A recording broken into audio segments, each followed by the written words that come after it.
Welcome to my channel, guys. And this is Lone Traveler Gunjan, and today is May the 6th of 2020, and this is the third day of lockdown phase 3.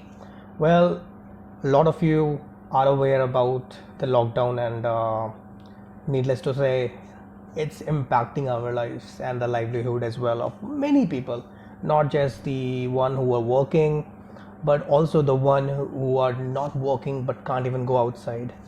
And why lockdown is so important, so crucial for us is because this is one of the way of preventing this virus throughout the community.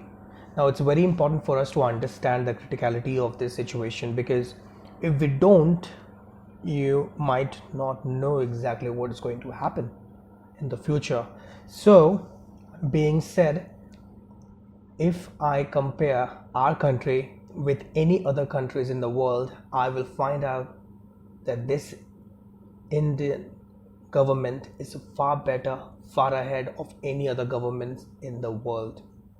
See, I am not a BJP fan, not an anti-Congress or any other, I don't support any party. But yes, I like to appreciate the fact that this government has taken such steps which are very crucial.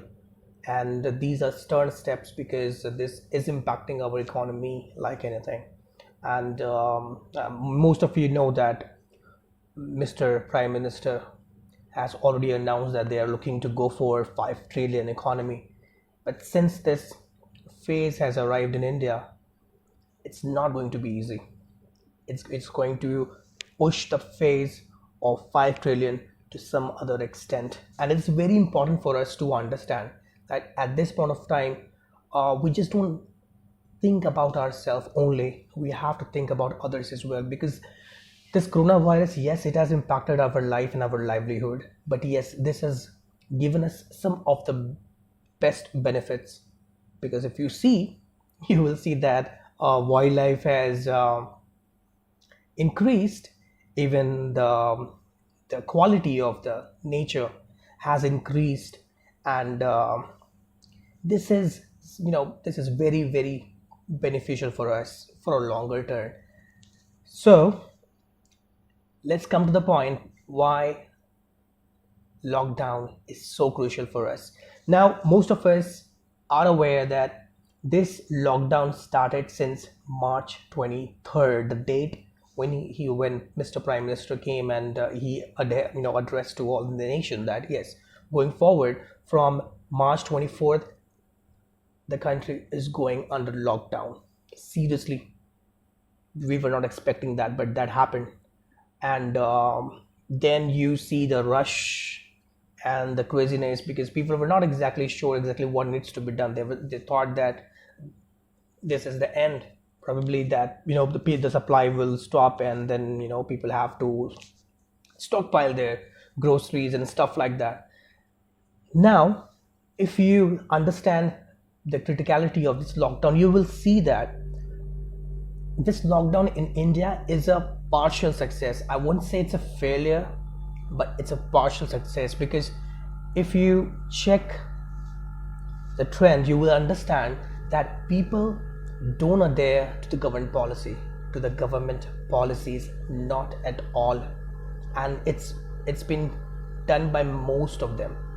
If there was a small number of them, then people who were not adhering to the government policies, then it wouldn't have been the case which is right now. Because initially, if you see, there were like 50 or 60 odd cases in India where the people were infected with the coronavirus. But today, it has already crossed 50,000. The death numbers has already crossed 1,500. And this is alarming, because we have 1.3 billion population, and it's not going to be easy. So I say this is a partial success.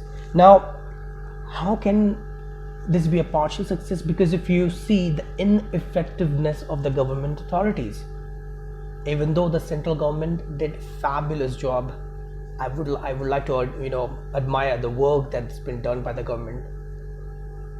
However, if you see the trends, and if you see the state governments, the authorities were ineffective, except few. most of them were ineffective. In some states like Rajasthan and UP, government had done fab job. I would like to appreciate that. However, being said that, you will see Maharashtra, you see Gujarat, it was a blinder. It was a complete disaster. The death toll has risen to an extent where you don't know exactly what's going to happen in the next couple of months. And then uh, there was a serious lack of awareness about this COVID-19 or the Chinese Wuhan virus, to best describe it, because people don't know exactly about this, and even if they do, they don't know exactly what the impact would be. And then on the top of it, people were putting religion before health and putting their life in a grave danger. I don't blame them, because if that's how they think, that's how they will become, because eventually it's their life and they are responsible for it. Now, there are loose actions on people violating the lockdowns. You will see that there are so many people who has already violated the lockdown. They are going crazy. They're going outside. They are going to mosque. They are going to any other places. And I don't blame any particular religion. I'm just saying that people are driving. They don't listen to what the government is saying. They stay inside, avoid getting outside, but they're not listening to that. And there are no stern actions.